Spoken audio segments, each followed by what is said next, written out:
What's up, ladies and gentlemen? Welcome back. Today we're taking a look at boosted boards. Now, I've been recently using one for around a month or two now, and I've gotten pretty used to it. I'm a big fan of it. The controller is beautiful. The acceleration curve, the deceleration curve, the braking, the dual motors, the quality of it, the wheels, the bearings, everything is of utmost the best quality possible. Even the bamboo deck itself is probably one of the best features that boosted board offers that a lot of other brands simply can't due to costs. So with that said, I also want to talk about a few downsides to owning one of these. Now, I do want to mention that the new boosted boards just came out, and a lot of these problems get fixed in the new versions, and you can also fix some of the problems I'm going to bring up by simply, buying a battery pack. But that has downsides too, so I'm going to go over all of that because boosted board just came out with all these new boards. I assume a lot of people are going to be going and buying the older boards because they're going to be cheaper now. So I'd say this video is still pretty relevant if you're looking at the older boards. So my whole spiel is based on the boosted board version 2 Dual Plus. So this is the top of the line board up until probably like 2 weeks ago. Now the number one thing that really ticked me off was its reverse functionality. So a lot of times when you're in the city or you're just riding, you have to slam on the brakes. Or you take the controller and you hit it as hard as possible backwards. And it literally goes backwards. You see, I've tried other electric skateboards and it feels so much safer when you slam on the brakes and the brakes just bring you to a complete stop. Instead, the boosted board starts reversing before the wheels have even stopped going forward. It's as if you're drifting for a handful of seconds before the board actually fully comes to a stop. Now on Reddit, the only logic that I could possibly think of is one, people mentioned 3-point turns, but I've tried doing 3-point turns with these, and because of the way that the trucks are, it's almost impossible, and the length of the deck makes that really hard as well. If you can make 3-point turns on a sidewalk, well, then you're a pro.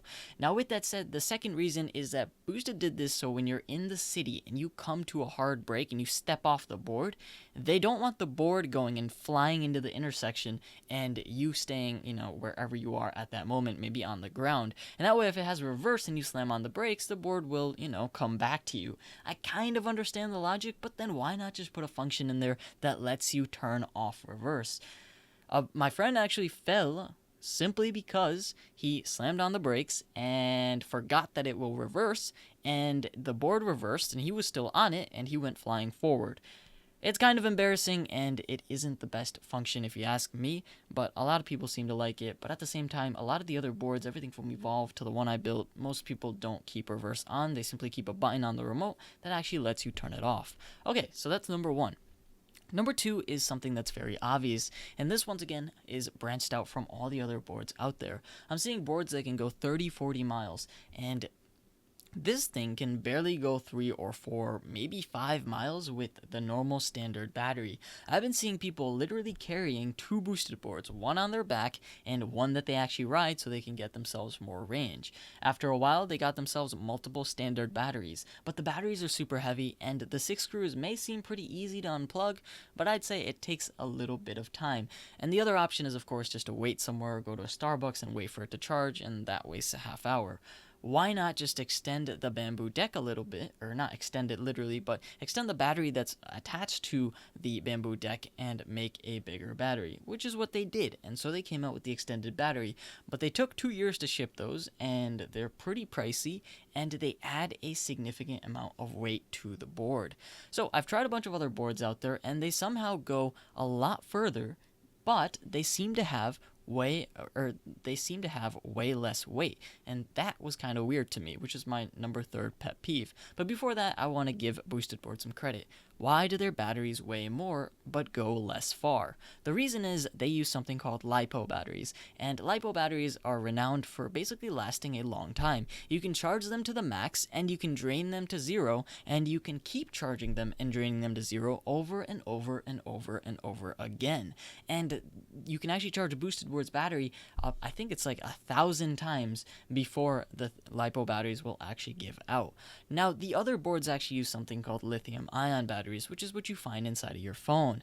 Lithium ion batteries are not very good at holding a charge over time. As you charge them to max and drain them to zero, they tend to lose their total max. So these lithium ion batteries, on an electric skateboard that originally could go 20 miles, after a while of maybe, I don't know, 1,000 rides, it might only be able to go, I don't know, 5 miles or 6 miles, so they do deteriorate over time.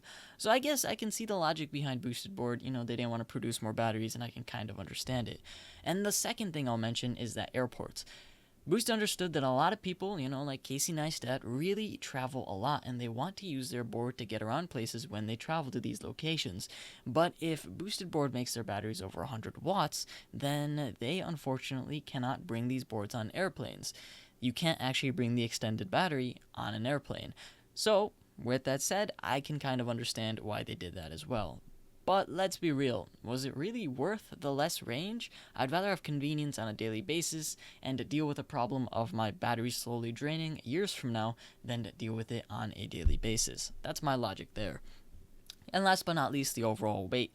Now, the high-quality materials, everything from the bearings to the bigger wheels to the softer wheels to the deck itself, add a lot of weight. It's significantly heavier than a lot of the boards on the market, and because it's taller, it's a little bit harder to carry.